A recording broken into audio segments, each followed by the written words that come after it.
vous voyez que les hommes de Dieu sont plus aimés que Jésus. Remarquez, faites seulement un constat. Donc, les gens qui prient dans les églises des faux prophètes, les gens qui sont muselés là-bas, qui sont des esclaves de ces gens, ils aiment leurs bergers là, ces faux prophètes là, plus que Jésus. Donc, si vous parlez du mal contre son pasteur, il peut vous faire du mal. Parler du mal contre Jésus, ça ne lui fera rien. Mais essaie seulement de toucher à son berger là, son faux prophète. Le faux prophète ne parlera pas. Donc c'est pour vous dire tout simplement à quel point ces gens-là sont possédés, sont dans la prison de ces gens.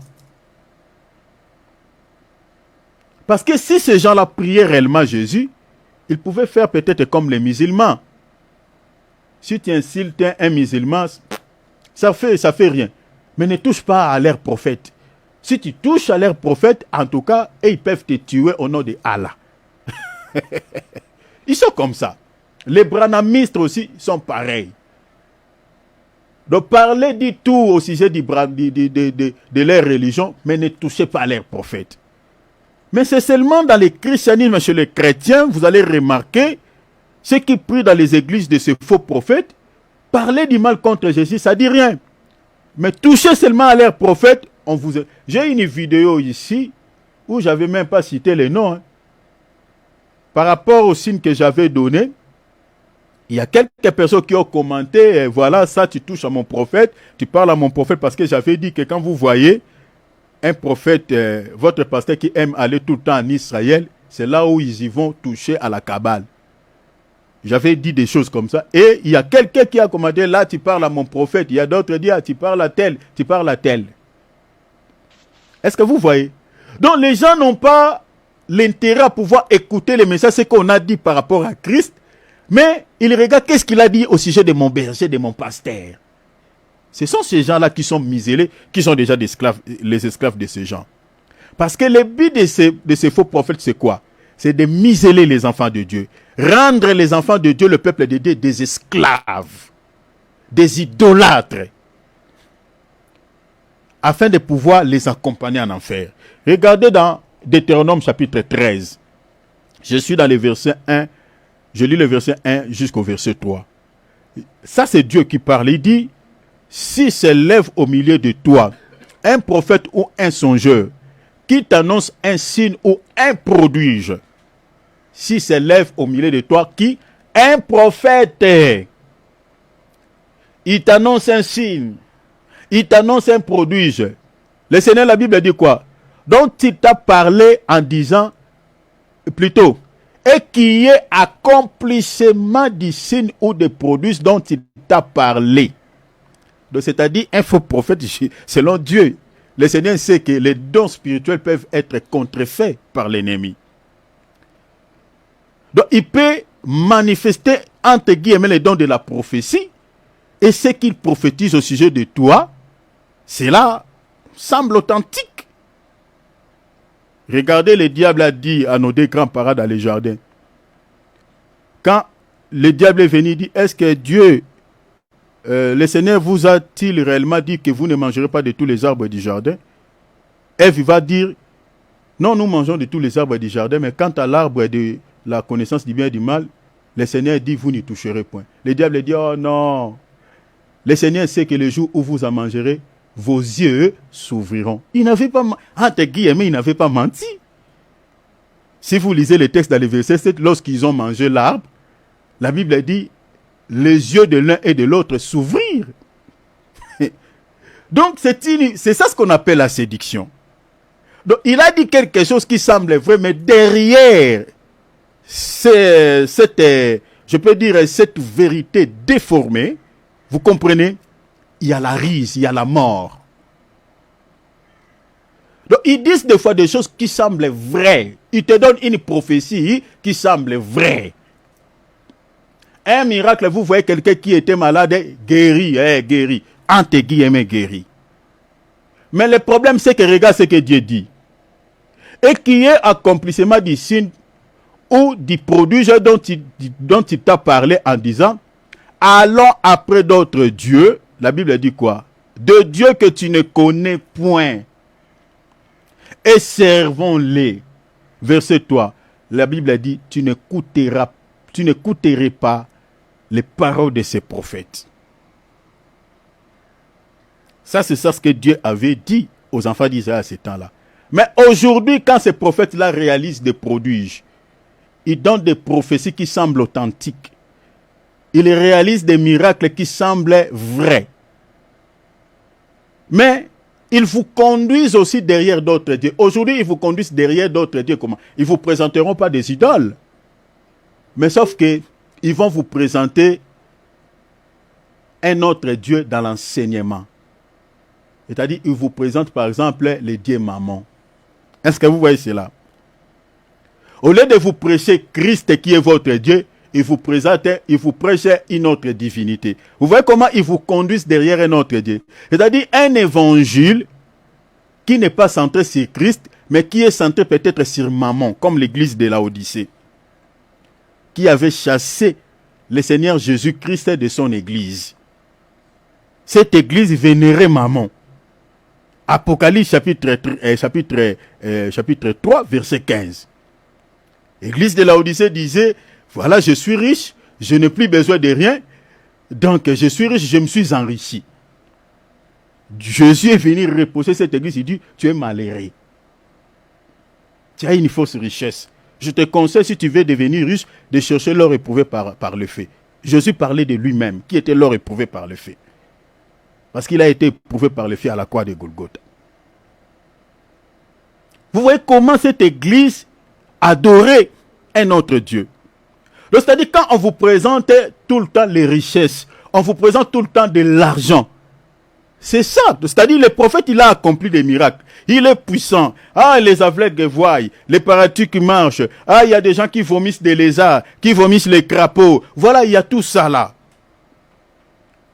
Et après, il vous présente un autre Dieu. C'est ça ce que Dieu dit ici. Les dieux Mammon, la richesse. Je suis en train de dire, ma sœur, cette année, tu seras riche. Tu seras riche. On te dit, tu seras riche là. Tu n'as même pas un petit fonds pour commencer même un petit commerce. Donc, tu vas devenir riche cette année-là par quel miracle? Pour devenir riche, il y a des principes. Si tu n'entres pas dans ces principes, tu ne deviendras pas riche. À moins que tu ailles toucher la magie. Même dans la Bible, c'est comme ça. Ah, tu deviendras... Donc, c'est des mensonges, c'est du n'importe quoi. Au-delà de ces dieux Mammon, regardez par exemple, le Seigneur dit dans Matthieu 6, nul ne peut servir deux maîtres, car il alliera l'un, aimera l'autre. Il s'attachera à l'un et méprisera l'autre. Vous ne pouvez servir Dieu et Mammon. C'est impossible. Dans une église où on vous présente tout le temps un Dieu et Mammon, c'est que Christ n'est pas là. Tout le temps, vous parlez, les messages, on veut vous parler de Jésus, peut-être une fois un message de la repentance, juste en crête. Mais tout le temps, le message est centré sur les choses de la terre, les choses de ce monde, mariage, matin, midi, soir, mariage. On vous présente une autre divinité. Vous êtes témoin, regardez, je vous dis toujours, sur la toile.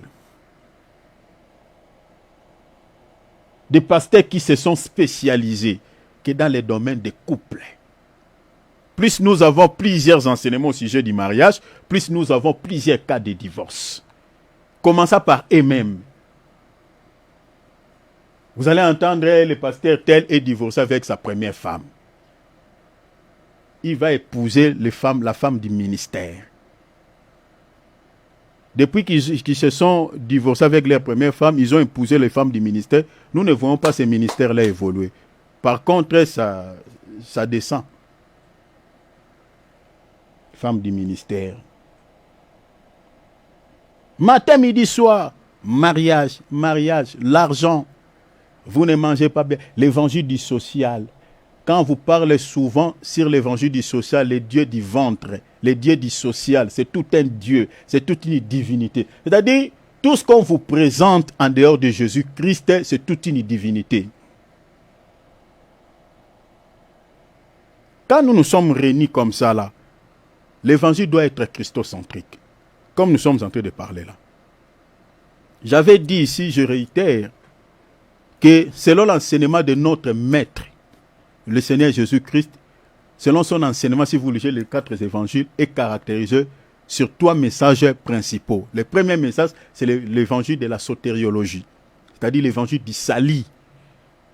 L'évangile du salut est caractérisé par la mort et la résurrection de Jésus-Christ, c'est-à-dire prêcher la croix, comme l'apôtre Paul a dit. L'évangile de la croix, 1 Corinthiens chapitre 1, premier verset 18. La prédication de la croix est une folie pour ceux qui périssent, mais pour nous qui sommes sauvés, est une puissance. Donc c'est l'évangile de la croix qui peut sauver des vies. Donc si l'évangile n'est pas centré sur la mort et la résurrection de Jésus-Christ, il n'y a pas les salis. Il n'y en a pas. C'est ça Jean 3,16. Deuxième message que Jésus nous a laissé, c'est sur sa divinité, c'est-à-dire prêcher sur la divinité de Christ. Si la divinité de Christ est mal présentée, mal prêchée, les gens ne seront pas sauvés. Quand je toucherai sur la divinité de Christ, je parlerai beaucoup de choses là-dessus. Je l'ai dit et je continue à le dire, nous n'avons pas 3 dieux. Nous n'avons qu'un seul Dieu. Parce que Jésus, le diable marche sur les traces de Dieu. Tout ce que le diable fait, il imite toujours Dieu. Vérifiez bien dans la Bible, même dans le monde. La bénédiction et la malédiction, mes bien-aimés, ont le même principe. C'est toujours la parole. Si tu fais du bien, tu seras béni. Si tu fais le mal, tu seras maudit. C'est le même principe. Le diable marche sur les traces de Dieu. Maintenant, si le diable est dans son royaume, il est unique, il est seul. C'est qu'il a pris ça chez qui? C'est qu'il a vu ça chez Dieu. Il sait que Dieu sur son trône, il est unique. Donc lui, il dit, moi aussi, je ne veux pas que nous soyons 3. Donc lui aussi, c'est ça ce que Jacques dit dans Jacques chapitre 2, verset combien, mon frère Philippe, 19. Hein? Jacques 2, verset 19. Que si tu crois qu'il n'y a qu'un seul Dieu, les démons aussi le croient, et Satan aussi le sait. Mais sauf que c'est les humains qui ignorent cette vérité. Celui qui était venu dans la maison d'Abraham. Voilà. Celui qui était venu dans la maison d'Abraham en chair et en os, c'était qui? C'était Jésus. Mais dans l'ombre. C'est ça ce qu'on appelle le mystère de la théophanie. C'est-à-dire quand un esprit prend la forme humaine. C'est ça ce qu'on appelle la théophanie. Dieu a pris la forme physique. Ce n'est pas pour la première fois que Dieu se présentait dans le monde dans un corps qu'on appelle Jésus. Même dans l'ombre, plusieurs fois Dieu a pris le corps. Je ne sais pas. C'est la folie. Donc quand les gens ne comprennent pas ça, les gens regardent des textes où Jésus dit « Je prierai mon Père ». Mais demandez des explications, on va vous expliquer. Pourquoi la quoi il a dit « Père, Père, pourquoi Mathiaba ?» On va vous expliquer. La notion du Père et du Fils, on va vous expliquer cela. Parce que Dieu est Père quand il envoie. Maintenant, quand il est celui qu'on envoie, il est le Fils. C'est ça la notion du Père et Fils. Donc, il est Père quand tu l'envoies. Mais il est Fils lorsqu'il est celui qu'on envoie. C'est ça. Donc, le Fils, c'est l'image. Le Père, c'est l'Esprit. C'est ça ce que Colossiens chapitre 2, verset 15 dit. Le Fils est l'image. On dit photo. L'image de Dieu. Colossiens 2, 9, la Bible dit, Colossiens d'abord 1, chapitre 1, verset 12 à 15, et puis Colossiens 2, 9. La Bible dit, en lui habita corporellement la plénitude de la divinité de Dieu. Dieu était caché dans un corps. L'image là, c'est que les gens voyaient marcher sur les avenues d'Israël. C'est ça la photo, l'image. Mais à l'intérieur de ce corps, c'était tout un Dieu. C'est pour cela que vous voyez lors de son baptême, on entend une voix dans le ciel qui dit « Celui-ci est mon fils ». Une voix qui se fait entendre dans le ciel. « Celui-ci est mon fils ». Mais mes bien-aimés, tous nous lisons le français. Si la voix là sortait réellement du ciel, est-ce que cette voix-là allait dire que c'est celui-ci ou celui-là? Si la voix sortait réellement du ciel, la voix allait dire quoi? Celui-là est mon fils. Parce que ça sortait de loin. Mais la voix dit quoi? C'est lui-ci. Donc c'est que cette voix-là était tout près de lui. La voix-là sortait de lui-même. Mais les gens les entendaient où? Dans les ciels. C'est ça même, les mêmes mouvements, vous lirez dans Néhémie. Je crois Néhémie, vérifiez dans Néhémie 13, quelque part. Néhémie ou Exode. Vous allez voir que la Bible dit quoi? Dieu est descendu sur les monts de Sinaï, mais la voix qui sort où? La voix qui sort du ciel. Mais il est descendu, mais comment la voix qui sort du ciel? C'est ça le mouvement que Jésus avait fait. Il est sur la terre, mais la voix sort du ciel. Il faut comprendre les mystères de la divinité. On vous expliquera tous ces mots. On va vous expliquer. Suivez seulement ces enseignements, on va vous expliquer sur la divinité de Christ. La notion du Père, Fils et Saint-Esprit, ce sont les trois dispensations. La manière dont Dieu a travaillé. Il n'y en a pas trois. On va vous dire, Père, quand on dit Père, ce n'est pas Père dans le sens littéral. Non.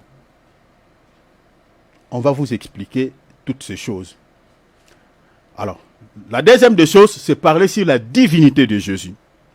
Et la troisième des choses, j'avais dit, à ce qui concerne les messages que le Seigneur nous a relégués, c'est l'eschatologie. Parler sur l'eschatologie, c'est-à-dire les événements qui touchent le futur. L'enlèvement de l'Église, la fin des temps des nations, la fin des temps, la fin du monde, parler, les millénaires, voilà, parler de toutes ces choses, c'est-à-dire sur l'eschatologie. Ce sont les trois messages principaux que Christ nous a laissés. Si dans une assemblée, il n'y en a pas ces trois messages, les gens ne seront pas sauvés. Parce que nous sommes en train de se préparer pour l'enlèvement quand on nous présente sur les signes, on nous parle sur l'eschatologie, on nous montre les signes qui caractérisent la fin des temps des nations, la fin des temps de l'Église. Parce que la grâce que nous avons reçue, cette grâce ne restera pas toujours avec nous. Un jour, ça va retourner en Israël, parce que Dieu a abandonné ce peuple-là pour un temps. Mais cette grâce retournera là-bas. Selon Zacharie, chapitre 12. Il faut que Dieu puisse aller sauver encore son peuple. Il faut maintenant qu'il y ait des serviteurs qui nous disent quelle heure est-il dans l'horloge de Dieu, parce que l'Église doit quitter la terre pour que la grâce retourne en Israël. Alors si on ne presse pas sur l'eschatologie, comment est-ce que les enfants de Dieu doivent se préparer pour pouvoir accueillir leur époux? Comment? Alors, donc nous disons que si l'évangile n'est pas centré sur Christ, il n'y a pas la vie. C'est que le peuple est dans l'idolâtrie. Donc vous voyez que selon les passages que le Seigneur nous a montrés ici, on a tous vu que la Bible dit un faux prophète peut donner un message authentique et ensuite il va conduire le peuple vers l'idolâtrie. Or, comme vous le savez bien, les idolâtres ne seront jamais sauvés. Ne seront jamais sauvés. Donc toutes les prophéties qu'il donne, tous les miracles qu'il réalise, ces faux prophètes, ce n'est rien d'autre que la ruse et la séduction de l'ennemi. Et quand l'ennemi agit avec ruse et la séduction, c'est pour, un, comme je viens de dire, conduire le peuple vers un autre Dieu, deux, et entraîner les âmes en enfer. Donc n'oublie jamais cela. Donc, les rôles, c'est cela.